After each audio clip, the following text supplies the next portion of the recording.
ಆತ್ಮೀಯ H16 news ಅರ್ಥಾತ್ ಹೇ ಸೀತಾರಾಮ್ಗೆ ಸ್ವಾಗತ. ನಾನು ನಿಮ್ಮವ MI ಅಥವಾ ಮಲ್ಲಪ್ಪ ಜೋತಾವರು. ಆತ್ಮೀಯರೇ, ನಮ್ಮ ಮೋಹನ್ ಭಾಗವತ್ ಗೊತ್ತು ನಿಮಗೆ, RSS ನಮ್ಮ ಸಹಸಂಚಾಲಕರು. ಅವರು ಹಿಂದೊಮ್ಮೆ ನಿಮ್ಗೆ ಗೊತ್ತದ, ದೊಡ್ಡ ಸುದ್ದಿ ಆಗಿತ್ತದು. 75 ವರ್ಷಕ್ಕೆ ರಿಟೈರ್ ಆಗಬೇಕು ಯಾವುದೇ ಒಂದು ಪೋಸ್ಟಲ್ಲಿದ್ದವರು, ಮುಂದಿನ ಅವ್ರು ಬಿಟ್ಟು ಕೊಡಬೇಕು ಅನ್ನೋಂಥ ಮಾತು ಮಾತಾಡಿದಾಗ ಸಹಜವಾಗಿ ಎಲ್ಲರೂ ಇದು ಮೋದಿಯವ್ರ ಕುರಿತಾಗಿ ಹೇಳಿದಂಥ ಮಾತು ಅನ್ನುವಂಥದ್ದು ಸಾಕಷ್ಟು ಚರ್ಚೆ ಆಗಿತ್ತು. ಮತ್ತು ಅದೇ ದಿಶೆಯಲ್ಲಿ ನಮ್ಮ ಮಾಧ್ಯಮದವರಂತೆ ಬೆನ್ನು ಹತ್ತಿ ಬಿಟ್ಟಿದ್ರು. 75 ಸೆಪ್ಟೆಂಬರ್ದಲ್ಲಿ ಆಗ್ತದೆ, ಮೋದಿಯವ್ರು ಬದಲಾಗ್ತಾರೆ ಅಂತೇಳಿ.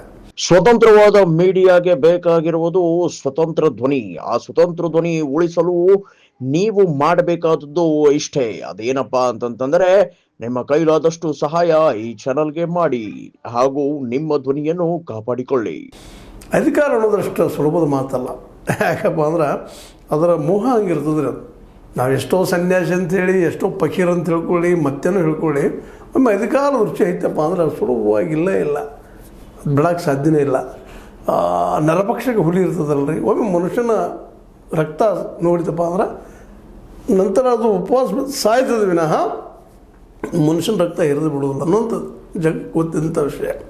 ಹಾಗಿಲ್ಲ ಅಧಿಕಾರ. ಆ ದಿಶೆಯಲ್ಲೇ ಏನಾಗಿದೆಯೋ ಗೊತ್ತಿಲ್ಲ.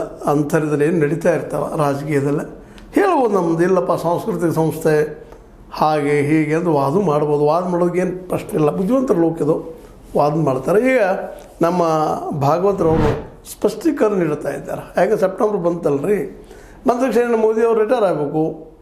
ಅದೇ ಕಾಲಕ್ಕೆ ಒಂದಿಷ್ಟು ಧ್ವನಿನು ಸೆಪ್ಟೆಂಬರ್ದಲ್ಲಿ ಇವರು ರಿಟೈರ್ ಆಗುವಂಥದ್ದು, ಇವ್ರಿಗೂ ವಯಸ್ಸಾಗ್ತದೆ 75, ಇವರು ರಿಟೈರ್ ಆಗ್ತಾರೆ ಅಂತ ಏನೋ ಕೇಳಿರ್ಬೋದು ಒಳಗಿಂದೊಳಗೆ, ಇರಬೇಕಿಲ್ಲ ಅಂತಲ್ಲ.